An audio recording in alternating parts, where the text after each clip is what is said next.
All right, welcome back to another WrightStew Podcast. I am Paul Stewart. And I am Brian Wright, bro. We are in Speaker Studio. Pretty stoked for today. Pretty stoked. Hey, 50 episodes. We've been talking about it. Here we are. 50 episodes. 50 episodes in.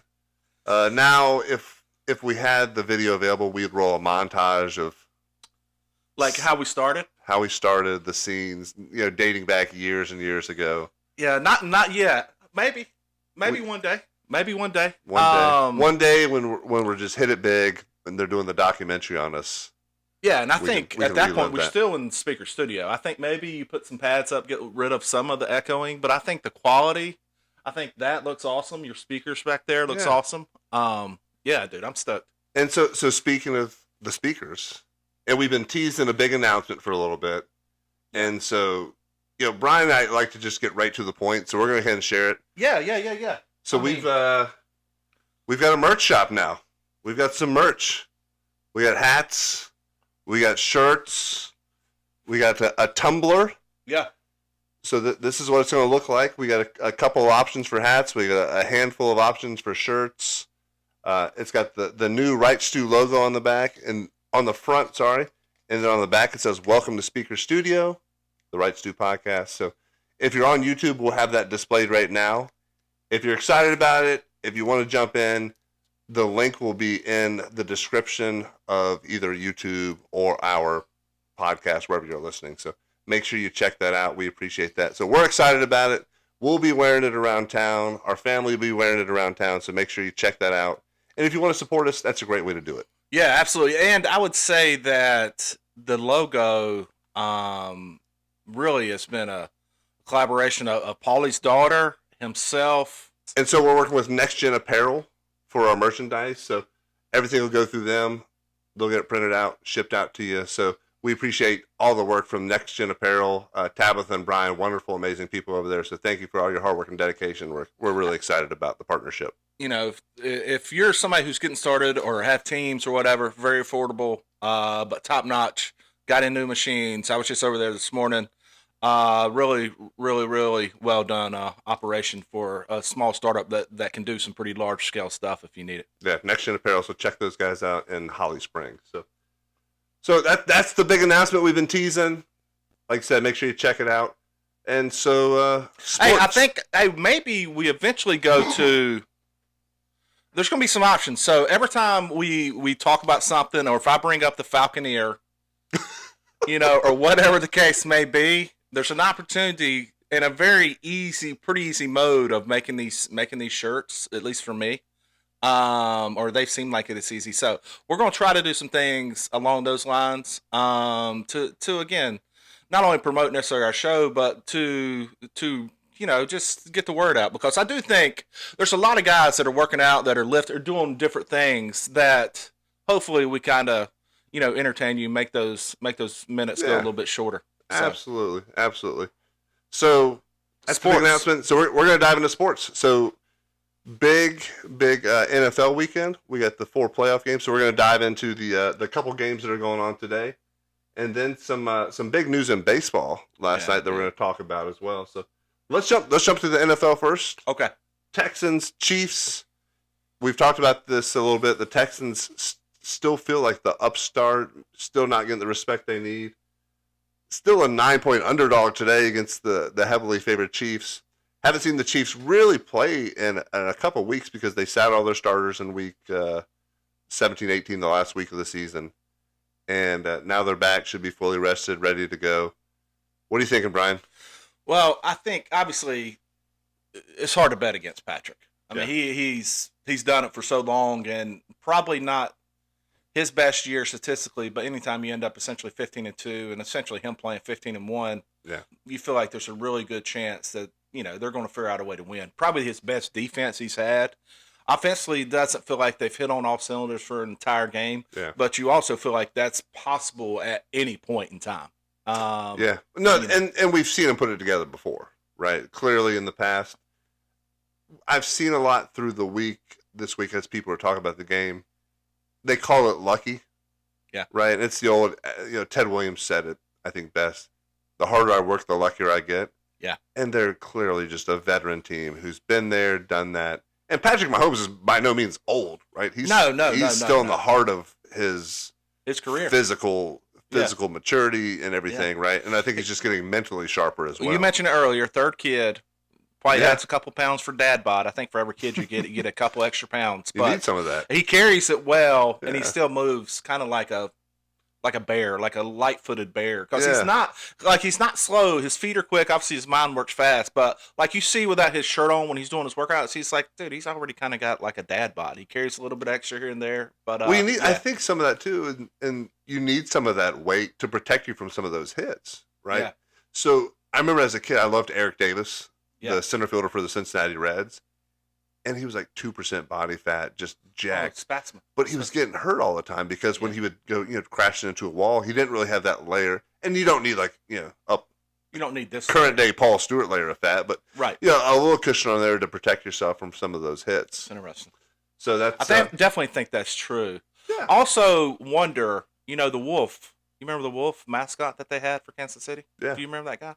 It was a coyote or a wolf? I think he was like a werewolf. And he would go to all the games, home games, away games. A real human being? Yeah, like he was dressed. He wouldn't like transform, but he would dress up as a. So it wasn't Teen Wolf. It wasn't Michael J. Fox. Great movie, underrated movie. Michael J. Fox, saw it 600 times when I was probably a little bit too young, but Pamela was pretty awesome in there too. Now, what about the scene at the end? What about the scene? Let's take a diverge here. When Michael J. Fox's character is shooting the free throw. Scott is shooting the free throws at the end. Yeah. But the big guy for the Dragons is like literally standing on the baseline. How do the refs let that happen? Well, and he looks like he's about 27. He's like 32. He's a stockbroker on Wall Street. Yeah, definitely. So, I thought about that later times as I've seen it, dude. It's still nostalgia when I watch it because I saw it so many times as a kid. Great 80s movie. Okay, so back to the werewolf man. The werewolf guy. Okay. Do you know what he was doing? I don't know what he was doing. So, werewolf guy would go to all the away games, but along his trip, he would go rob banks. Oh, really? And he got caught he robbed, bank after bank after bank and got several $100,000s. My understanding is he didn't necessarily need the money. It was kind of, he did it as kind of just for fun. Yeah, just kind of, hey, I'm going to go see the Chiefs in Los Angeles. I'm going to, along my route, I'm driving there. I'm going to find me a bank. I'm going to rob it along the way. And then I'm going to get out. So I just pulled up the article. A man popularly known as Kansas City Chiefs superfan, Chiefsaholic, was sentenced in federal court on charges to a string of 11 robberies or attempted robberies in which he stole $847,725. Yeah, I would pay for tickets, but tickets are expensive. He was always front row, like towards the end zone. And now we know why. Wearing a werewolf outfit. And, wow. Yeah, so I had no idea. He got popped for that. So I don't know if they'll still have their same magic, is what I was saying, with that werewolf man robbing banks on the way to games. But they are home game. Okay, they're at home. He didn't have to. Yeah, so they're there. We'll make sure we put an image up. But yeah, werewolf man. Interesting. Got popped. He was good at doing two things: being a great Super Chiefs fan and robbing banks. Because you do it for that long. I think he did. 11 feels like a lot. That's yeah. It's a lot of banks. Yeah. So, and I'm sure there's more to the story as far as how he eventually got caught. But yeah, interesting. Yeah. I worked as a bank teller a little bit, and and it was terrible. I did not care for it. Boring. It's very stuffy. You're dealing with people's money. I get it. They didn't. One of the things they say that deters criminals if they're trying to rob a bank is if you just make eye contact and greet them as they walk in the door. Interesting. Because then they get they build a wall up like, oh crap, they've seen me, they know me, they recognize me. The other thing they tell you is comply with whatever they're asking for. So if they say, hey, give me large bills, don't try to give them the ones. Do exactly what they say because you're trying to minimize injuries and certainly casualties. Were you ever robbed? I was not, but one day when I was working the teller, like 2 people down, they were robbed. Oh, what? So you were in there? I was there. Yeah, it wasn't. In most of these, as I've learned, they pass a note. They say, "Give me this amount of money. Give me whatever you want. The demand is," and they take the note back. So what happened afterwards? Like, did the police obviously were called? Did they catch the guy? So no, I don't know what happened. Like post, right? But so we're doing the thing. The lady says, "I was just robbed." And they also tell you, let the person out of the bank Yeah. because they don't want to create a hostage situation. Okay. So if you hit a panic, but there are ways to trigger alarms and things of that Oh, nature. for sure. And there's different fail safes they have, but I might be divulging too much from the bank. No, I think so. it's pretty common knowledge, but Yeah. but they said let them out. So she does the robbery, the transaction, whatever you want to call it, and then she goes, hey, she tells the manager was like kind of right there. She goes, hey, I was just robbed. And like, whoa. So we finished the transactions of the people in the bank. She shuts down her little booth, and then police come. I think we shut down the rest of the day. Yeah, it makes sense. Any idea how much money you got away with? I can't remember. No, Yeah. I mean, like in your drawer, you only have. I mean, depending on what day it is, what time of day, that sort of thing. Usually a couple $1,000. It's not. It's not a that ton seems of like money a pretty in there. high risk reward type situation. Yeah. I mean, not that but as you were telling the story, I was thinking about. It seems like you could essentially, if all you take is a note, they're not going to keep you. You know. Well, banks in North Carolina used to be pretty wide open. Most banks now have bulletproof glass. Yeah. You're behind that partition. It used to be a lot more wide open. Kind of when you think about the old movies and stuff, the banks are like you're walking in, but I think they're all pretty well protected now. Yeah, it's interesting. And the only thing, I guess, if you have other people in the bank, you're still trying to you're still mitigate, trying to protect them. Yeah, and so that's great. So yeah, the werewolf guy. Interesting. Yeah. So do you have a favorite in the game? You'd like the Chiefs to win this one? Oh yeah, I mean you have to like the Chiefs. I mean I think you know Meeks and the guys with the Texans, they're going to make it competitive. But yeah, I mean from a totality standpoint, picking the game, yeah. I mean Kansas City, you got potential. Obviously some weather. It's going to be colder there. It's going to be back outdoors. The Texans, even though they're essentially an indoor team, and so but it is going to be it's currently 20 degrees as we record this in Kansas City, but feels like 6. So we got the Arctic blast coming down. The Arctic vortex. They say that sounds really. I think they've come up with more names as we've gotten older. It's just rebranding. Seems like worse. It used to be like, hey, just bad the weather. jet stream, the northern jet stream is dropping down. Now it's the Arctic vortex. Boy, that sounds scary. It sounds a lot worse. Yeah. But 6 degrees, feels like 6 degrees is chilly. It's terrible no matter what. So if you're a lineman, are you wearing sleeves at 6 degrees? Does it matter if you're wearing sleeves or not at 6? I feel like it does a little bit. Like when I go outside, I can tell a difference if I have sleeves on or not. Sleeves or no sleeves? Yeah, I think it's one of those tough guy things. Again, you just go no sleeves. And so who do you like? The Chiefs. Like the Chiefs. Like I said before, I'm kind of pulling for the Chiefs. I'm a big dynasty guy. I like to. Yeah, so I'm kind of pulling against the. I kind of would like to see them win this game and then get beat. And then lose to either the Bills or Baltimore. Yeah. So tomorrow. Yeah.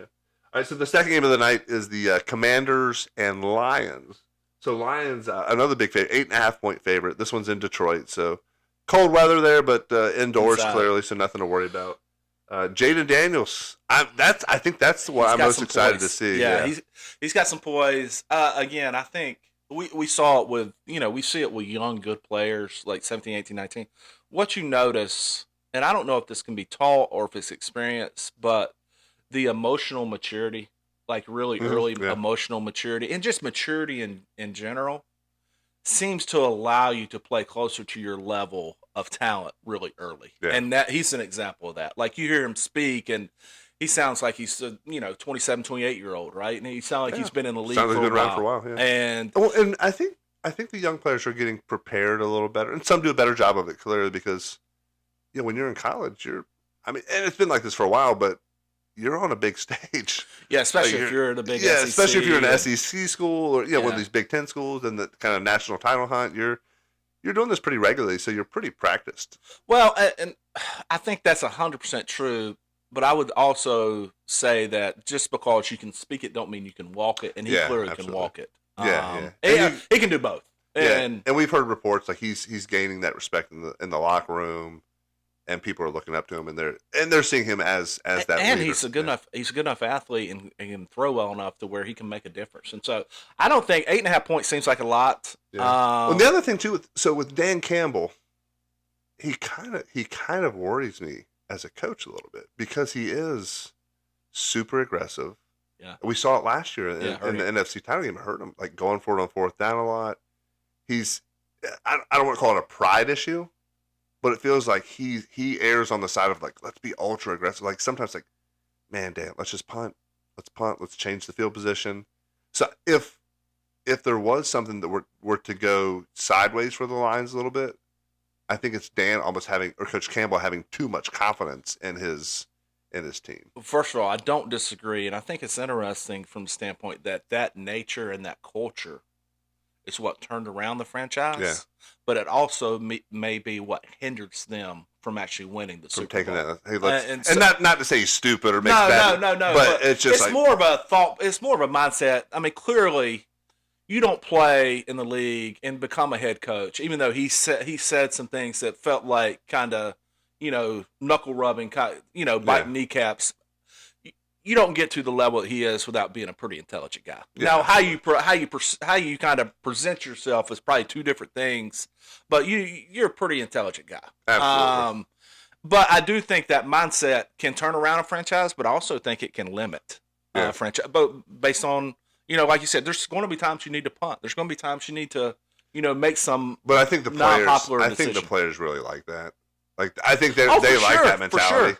And I remember growing up as a kid, it's like 4th and 1, we're punting, like 100% of the time. Oh yeah, that was definitely the case in the NFL. Now it's like, man, depending on field position, depending on kind of game flow, there's always a decision. Whereas back in the day, growing up, it's like, oh, Bill Parcells, he's punting, 4th and 1. Yeah, that's. But even on the flip side, like a lot of times you pick these games based on best quarterback and best head coach. Yeah. And if you're doing that. Goff still, even though he's had some phenomenal years with Detroit, he doesn't always get that kind of respect.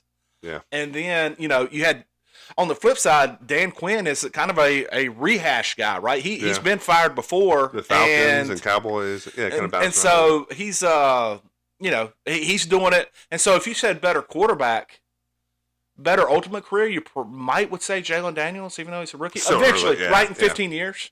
But Goff has had a phenomenal career, dude. He's phenomenal. Really good. And so, and then head coach, Quinn and Campbell feel very similar. They feel, they're Quinn with a hat on, always Yes. backwards, yeah. But both feel like. Are you a backwards hat guy? Does it influence you as far as what you think of a leader with a hat backwards? You sent me a video today of a kid yesterday of a kid throwing a bullpen, had his hat on backwards while he was pitching. Yeah. It drove me crazy. Like, I am a practice as you play kind of guy. Yeah. And you're never going to play with the hat on backwards. I don't disagree. Here's the other thing. I don't really see the point of wearing hats anymore in baseball at night games. How about lights? As a pitcher, it doesn't bother me. Right. I've never had an issue. I get it during day games for sure. Yeah. But night, I mean, you could play that. I mean, we got to practice all that. You and I never wear hats as a coach, right? No. Well, I guess we do at practice. Well, practice we do. I think what happens a lot of times, guys who play, even for a little bit of time like I did, a long time like you did, and guys who played a lot longer than Paul, like a hat becomes a part of your uniform. And so it's like, I'm not going to wear a hat now unless I have to wear a hat. Yeah. So we wear, obviously, merch, you wear a hat now because it's got your name. Time. Yeah. Now we always wear hats. But the flip side of that is, I think it is, I remember early on, I went to a guy and I was 15 years old trying to figure out, how to be a young player. And he took me on this walk down the street and he was showing me these mannequins about, hey, what do you know? What the heck's going on here? No. And I'm sure my dad had a conversation with him. Because I was wanting to go to practice not looking like just wearing whatever. Yeah. Like I was going to hit with this guy. You were wearing jorts and stuff? Yeah, maybe not jorts. I don't know if I made it to where I grew up. But maybe I was wearing like sweatpants and they wanted me to wear something else. Your baseball pants, whatever. Yeah, probably wanted me to go baseball pants. And so I think he's like, hey, what do you notice? He's like, what is that guy? I was like, he's a guy, and he's like, no, he's a businessman. What, you see how he's dressed? Yeah. And so I kind of think the reality is when you wear the hat backwards or when you dress a certain way, you immediately put you label yourself. Yeah, you label yourself. Yeah. And so I think there is something to that. And we talk about this all the time, and some of it jokingly because we're kind of old school, get off my lawn a little bit. Yeah, I try not to be. But Paulie embraces that. Well, we see the oven mitts, and we see the arm sleeves and the 7 chains and the double glasses on your hat, frontward and backwards, and then some on, some on, and the eye block, and our kids do it with our travel team a little bit. But you see, I would say we're a lot less than a lot. We're a lot less. Now, a new one. Have you seen this one? They put a towel in the back, like they got a tail or something. Yeah, the whole thing, and some of it, I'm not a big fan of the oven mitts. I think they're stupid. You think they should be outlawed altogether? Well, I don't agree. I don't think they make sense. Right? Being a pitcher, being more of a defensive minded, they can give you an extra. Like, who's to say? Is there a limit to how big? And I've joked about this. Why not just put a foam finger on, slide in? Now I got an extra 6-8 inches, 2 feet, whatever it is. Put a foam finger on. That's my oven mitt, right? So I don't understand, and I don't understand how you can get a feel for the bag. Like I used to slide headfirst occasionally when I was in high school, and I like having the feel for like being able to grab them, especially sometimes you slide past it and being able to hook around. They don't make sense to me. And even like I remember like Barry Bonds coming up with his full suit of armor, and there was always I would hear from guys who pitched in the big leagues or and he definitely had that, and he was hanging over the plate. Yeah, it's like, well, I'll hang over the plate too if I got a full suit of armor on. Yeah, so you think we need some limitation on equipment? I think some of it's gone overboard, and again, some of it's just for show and that sort of thing. But we talk about like old school players, and I think back to like the movie 61, like Roger Maris and Mickey Mantle, and again, that's a different generation, but like they weren't doing any of that stuff. They hit the ball head down, rounded the bases, that sort of thing. So I think I've heard some good stories about Mickey Mantle in the stands, bleachers. He was a mess, man. Yeah, he was a mess. I mean, he enjoyed his time. Obviously, didn't think he would live to the age. He famously said, "Hey, if I knew I was going to live this long, I'm not a role model." Well, he was an alcoholic, and he went through a lot, but and then had some injuries that really limited what he did. Sprinkler, right? Ran into a sprinkler, tore his knee up, and 56 series, something like that. But but could have been even better than what he was. Hall of Famer. But I would still one of the greatest of all time. Yeah, I agree 100%. I would say that things change, and we're kind of on the backside of having relevance too. Like I feel like even like baseball, just like the whole talking trash we hit on a little bit. Like when a guy hits a home run now, or hits not even a home run, hits a single. Yeah, and he's kind of doing a sign to the first base, and it's like, dude, it's a single. Yeah, or a double, and so I do feel like that's changing some, and kind of. Well, it will come across every once in a while the person who hits the ball, they do the bat flip, they flip around, do a double spin, and then the ball goes bump off the wall. That's right. And everybody's like, "Hey, you should be on second right now." Right. So that those kind of things, and again, those are the kind of things we're trying to instill in our team. So back to Quinn. Do you think differently of Quinn for wearing his hat backwards? Yes, that's where I was trying to get. Personally, back to. Yes. I don't care what head coaches wear on the sideline because that's not really Bill Belichick wearing the cutoff hoodies and stuff like that. I think they are going for functionality at that point. Are you? With that backwards? Yeah, well, the bill probably gets in the way. I don't know. Maybe he likes having something on his. I don't think he has any hair, but it might have been something he's just done forever. But I don't think it doesn't affect him. It seems like you wear like just a Stockton cap. I wonder what I wonder what he does in like a personal life. Like if he's just going out like out back with his wife. Like I can remember being younger and wearing a hat backwards, thinking, "Oh, that looks pretty good." There's actually my senior year yearbook. I've got a picture of me in the yearbook wearing a hat backwards. I never wore a hat backwards. You think somebody set you up? No, I started to wear it backwards a little bit my senior year. Yeah, you start to feel yourself. And there's a certain level of confidence level you got to have. And so one of my best friends was the yearbook editor. So I've got a couple more pictures in there than most normal people. Okay. So. Shout out to Brian Meacham. Thanks, Meach. Appreciate that. And so I think it's a good picture. I'll post it on YouTube. As a good-looking young man. A little bit before and now, kind of. I was grabbing my mum. So for every year for homecoming, we had mums like the flowers, big mums, and we would give it to our date. So got my mum. I think I had like a 96 painted on my cheek because we just had the pep rally. Okay. So homecoming hat backwards. It was my NC State hat. So it was a white NC State hat with just the S with the red brim. Did you guys have that one when you played? Yeah, sure did. So that was that. I got it like on a recruiting trip or all legally. Nobody gave me anything. But I had my NC State hat, and I think I had on my it was my Tommy Hilfiger jean jacket. I was going all in this day. I was locked in 1996, locked in. Yeah. Just loved it. So Who do you like, Lions or Commanders in this one? I gotta like the Lions. I mean, it's hard. Even though I just bashed a little bit of the kneecap biting comments, I kind of liked it in the moment. I tend to agree that can, that mindset. If you're not enough CEO and you're just too much culture setting, it can have an impact. But you got to go Lions. Yeah. First of all, Jalen Daniels is a rookie. Right, I mean, and could have easily, even though he won and gets credit and deservedly so for winning last week against the Bucks, easily that could have been the Bucks. They could have lost. Yeah. And I'm curious to see what kind. And I like the Lions as well. And I'm really curious to see what kind of defensive scheme, what kind of pressure they put on them. And I think that's going to dictate how that game goes as well. If he's able to kind of avoid that pressure or get rid of the ball quick. So I'm really curious to see. But I like the Lions as well. Yeah. So big news in baseball. So we're baseball guys. The Dodgers continue to rule the world. It's unbelievable, bro. They signed Roki Sasaki last night. So might have, on paper, maybe one of, if not the best rotation of all time. We'll see how it shakes out. But Yoshi Yamamoto, Tyler Glasnow, Blake Snell, now Roki Sasaki. We got Shohei Ohtani coming back next year to pitch. And then, we also have a 3-time Cy Young winner, Clayton Kershaw. So they've got 6 starters. And we were kind of chatting about this earlier. I mean, Shohei could turn into a closer. Like, he could be the guy who comes in and slams the door at the end. I don't know how that would work with kind of the DH situation. Yeah, and you don't know if that's something that he wants to do. Yeah. Or a 6-man rotation now. That's what I was saving wondering. Some arms, saving less pitches. You got a guy coming off Tommy John. You got Kershaw, who's older. Could you get away with a 6-man? And we would have to look this up, like the last time you can recall, like in a regular season, there's been a 6-man rotation. It's starting to be a little more prevalent.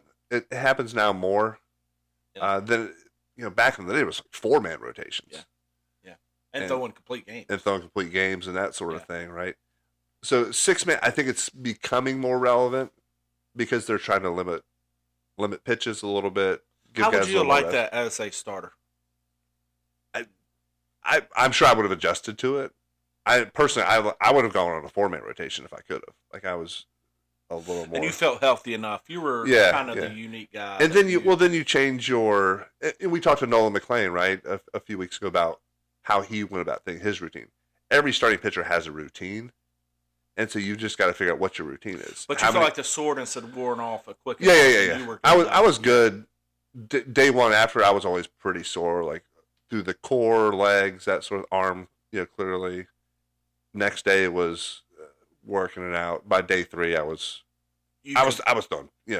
I was done pens for sure. So that's interesting. It will be interesting to see if they can go with a 6-man. I think the thing that comes to mind, and we brought it up before, I really think they're going to win 120 games, and I think they're going to be the team that wins 120 games, and they're going to win the World Series. I mean, because not only do you have that rotation, and the new guy, what's his name, Paulie, again? Roki Sasaki. Let's just call him Roki. Yeah, I'm going to go and give that. Roki Sasaki. But they also have a fellow named Freddie Freeman. That's what I was going to, man. Their lineup is Mookie legit. Betts. He's okay. I mean, Mookie, perennial all-star. Freddie, perennial. Obviously, all you need to do is play in the World Series. Max Muncy. Muncy I love just as a grinder. And Shohei as well. Right, he can swing it a little bit. Maybe the best hitter in the world right now. Right. Which is weird. Has another? Hey, I tell you. Oh, they re-signed Teoscar Hernandez. I love Teoscar. I do too. Hey, is the American player getting passed by Japanese? Well, those are the I think the 3 best Japanese players, right? But they may be better than. Well, clearly Shohei's maybe the best player. Like if you were picking number 1, it'd be hard to argue because he can do both. I think he's the clear number 1 choice, right? Well, so who's so all right, let's if we're redrafting. Yeah. And this could take all day, but who are some of the guys? Let's not necessarily just take an order. As far as so who are some of your top 10-ish, like who are some of the names like you're just rattling off? Do you build your lineup with Aaron Judge? No. Or do you Shohei, like I said, Shohei does both. So let's just take out pitching to start with. Because you would know the names much better than I do. And I think the Shohei, if you include him as one player that can do two things at the top end of the levels, he's going to become your first guy. And so let's just go position players. Okay, yeah. And we'll include Ohtani. And pitching's tough, too. I mean, again, a starter's 1 out of 5 days. But you've got but Chris Sale come back, Max Fried, Tarek Skubal. Yeah, so let's just go. You start. Wheeler. I feel like you may have some stuff already pulled up. Well, no, I was. As far as like, what would be like your, like, who are the best American players? Well, so Aaron Judge. All right, so that's one. So I think Aaron Judge has to be in your lineup somewhere. American-born Freddie Freeman has got to be on that list, right? He's up there, left-handed, plays. Maybe what a sad day because I feel like obviously great hitter, good first baseman. Yeah. But you just don't think about like back in the day. You think about our best players, and again, well, here's the other thing too. Ken Griffey Jr. Well, Bobby Witt, Adley Rushman. Okay, so Bobby Witt is special. Gunnar Henderson. I don't think he's on Bobby Witt's level yet. Mookie Betts is in there. But if you think about what do you value? So I actually had this conversation with my son this morning. We were talking about some signings, and I said, if I'm starting a team, Luis Arraez is the guy that I'm going after. I don't think the analytics guys love Luis Arraez. As a pitcher, that is the last guy that I want to face, right? Puts the ball in play like 99% of the time. That's interesting. Short, compact swing. So you're legitimately starting a team. He would be your first. He's not my first pick. No. He's not my first overall pick. But if I'm in the late round, like if you're picking 9 players, he's going to be one of your 8 or 9. I think he's one of my guys. Yeah, and he's very versatile defensively as well. I love Luis Arraez. I got to go Bryce Harper. I like how he plays, competes. But he's on the backside of. You think so? What? Maybe. I don't think he's that old though yet, is he? Let's see. We can. 31, 32. We'll have a little break here. So Bryce Harper, he's 32, which is, I think you're you probably hit the peak. Yeah. Maybe on your way down. He seems to keep himself in really good shape. I think he's probably fine. So I like, Bobby Witt. All right, give me some names. That's why I'll read you. Here's the list of batting average leaders, which again doesn't carry the same weight. I think it does. I think it actually carries more weight now. This is the things that you and I love. But and I think because it's not emphasized, I think it carries more weight now than it did 15 years ago. Yeah. Bobby Witt Jr. led the league. Vlad Guerrero Jr., Aaron Judge, Luis Arraez, Shohei, Yordan Alvarez, Marcelo Zuna, Yanyer Diaz with Houston, Trey Turner, Altuve, Brent Rooker. Trey Turner does? Jackson Merrill. What did he hit? Trey Turner hit 295 last year. He got hot, man. So he hit 295, and he's number 10 in batting average? Or whatever? He's number 9 and hit 295. So there was only 7 guys who hit over 300 last year. Wow. And that's out of those, hey, let's get to number 10. But out of those 10 American-born players, what are there 3? Bobby Witt, Aaron Judge, Trey Turner. 4 out of 10. Which I guess when you got an international game, I guess that's not terrible. And then so here's the thing, and we've talked about this before as well. If you go back 25 years, averages were higher. And now there's a much bigger focus on home runs, right? And I know it was the steroid era, so maybe it's not a fair comparison. And they were hitting home runs. But there was also more guys who hit over 40 home runs. Like, remember that Colorado Rockies lineup from about that time frame? You had like Larry Walker and Todd Helton and Ellis Burks had a couple good years there, and Andres Galarraga. These guys were all hitting like 35, 40 home runs, and they're also hitting like 350 and just crazy. Well, that's what I was going to say. I saw on Instagram or something where it it was like the 2001 the American League like All-Star team. Oh yeah. And dude, it was just like A-Rod was hitting like 370. Yeah, or maybe there was one year he hit 370. So maybe he was hitting 365. But dude, then you just had a guy hitting 335. There was nobody in the top. I think there was one guy who had like 27 home runs. I can't remember names the way he did. Yeah. But he was hitting 295 with 27 home runs at the break. Yeah. And they're doing okay. Yeah. But so that's the thing. So there's the more emphasis on home runs now. But there was only 4 guys who were over 40 home runs. That's Judge, Ohtani, Santander, and Juan Soto. And there was a couple guys with 39, right? So Ozuna, Jose Ramirez, and Brooke Rooker had 39. But it's like, all right, so we're our averages are less, but home runs are also down. So what are we doing? And what's even more bizarre when you think about like Juan Soto getting all that money, and he's not. I mean, he comes to mind when you think of, a foreign-born player being pretty good, but he's not the top, Dominican. Yeah, hit 288, 41 home runs, which is good, dude. It's a solid, more than solid. On base percentage 419, which is good. Yeah, for sure. He walked a lot and had 129 walks, which was I think second behind Aaron Judge. But it's just, I don't know. It's just bizarre that he got that money. I still can't get over he got over that much money. And I think he's still super young. We forget about that. He came up. Is he like really 18. though? I think they cleaned a lot of that up. So what Brian is referencing. So I think a lot of baseball people know this, but for many years, it was kind of a joke within baseball that hey, how old is that foreign born and particularly Dominican guy? Yeah, and Venezuelan. And Venezuela. And so there were times. So after 9/11, a lot of that cleaned up. So you saw it, right? Did you see a guy? I saw a guy go from like a 17-year-old prospect to like a 23-year-old has-been overnight. And literally 23-year-old and gone from the team. Like he was a guy who was going to hit in the top of our lineup, or maybe he was with us for like a week.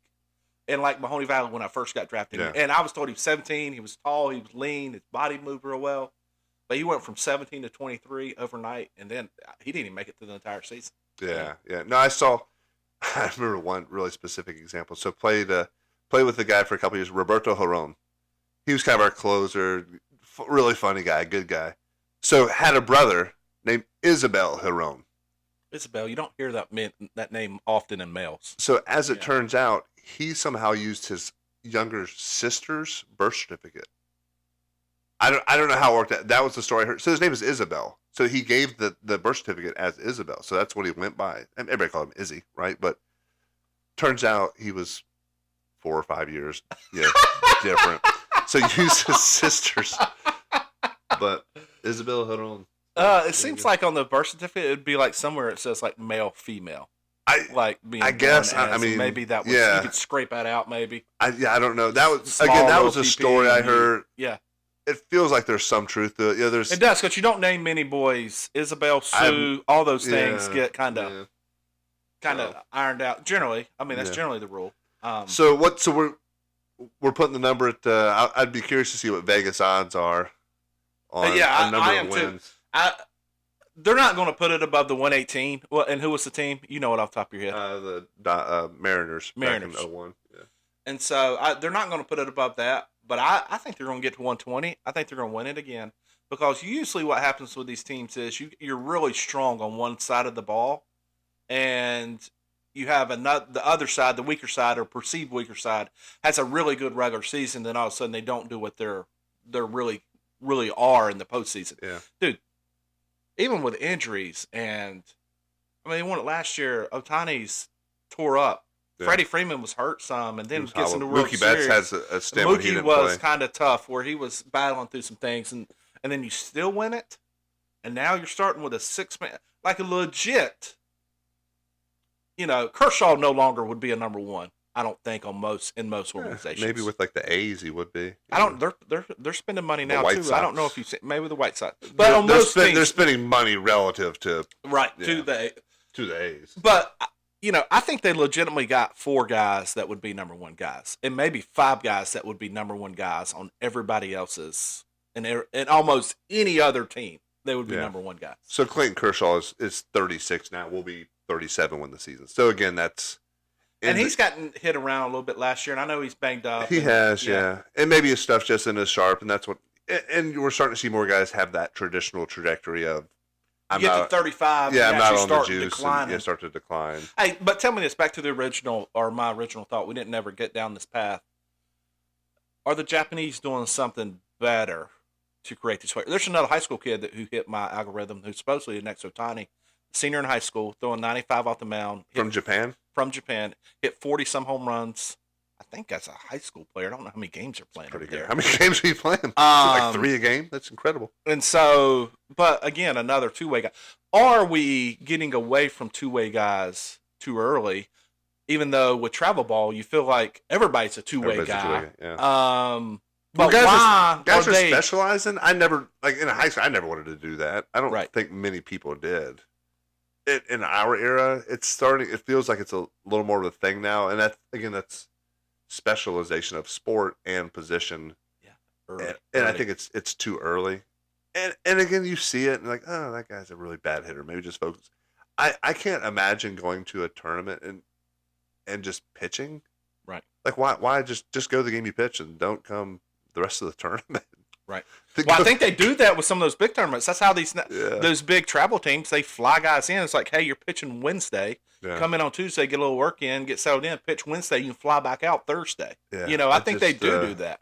Yeah, I'm going to encourage the kids we coach, hey, go pitch, hit, go both ways as long as you can.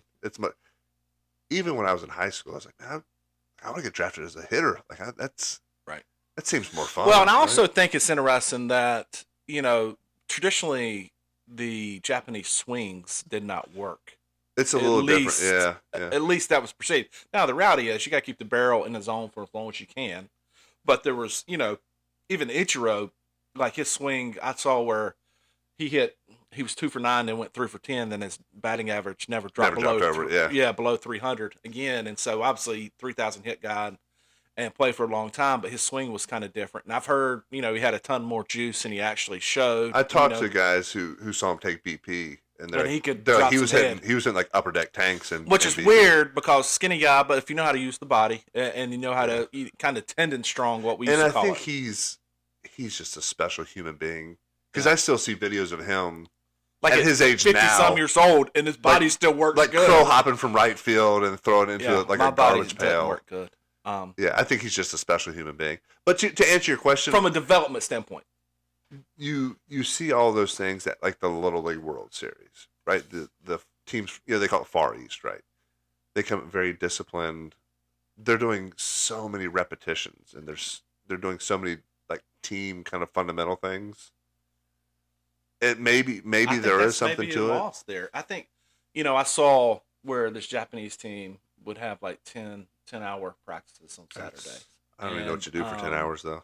And, like, the team would have, like, only 20 guys. There would be 40 guys on the team, 20 guys that would actually get a chance to really play. But there would be, like, 300 people that tried out. Wow. So it feels like the culture has embraced that as their sport more so than America. So you're getting your best athletes doing it. Yeah. And that's the other thing. I think the best – how many Japanese NFL or NBA players are there? There's not many. Like, I think 0 is the answer. Yeah. or of all time ever, right? Yeah. Not many. Not many. Our best athletes are playing football and basketball. Football and basketball, I would assume. And there's a lot of great athletes, and I'll go to my grave. If you put a baseball player on a basketball court, on a football field, they'll find a way to compete and be productive. Well, I agree. And you can't put a power forward in the batter's box or on the mound. We've seen them try to do it like on first pitch. It looks terrible, right? Yeah. So I think baseball players probably the most well-rounded athlete, I would say.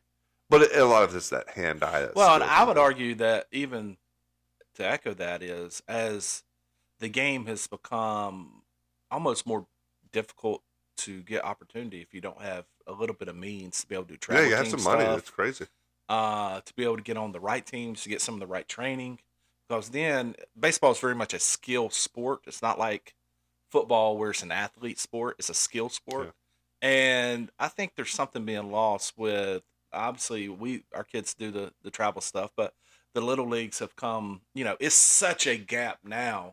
Yeah, if you're playing Little League, it's really tough. Rec ball, that sort of thing. Or maybe, at least in our area. There's probably some areas where it's really good. Pretty true. But you think about Little League that we watch on TV, it's not bad baseball, right? When they get to Williamsport. But I think all of those kids are kind of playing on a travel team as well, and it's just kind of then they play with that as well. Yeah.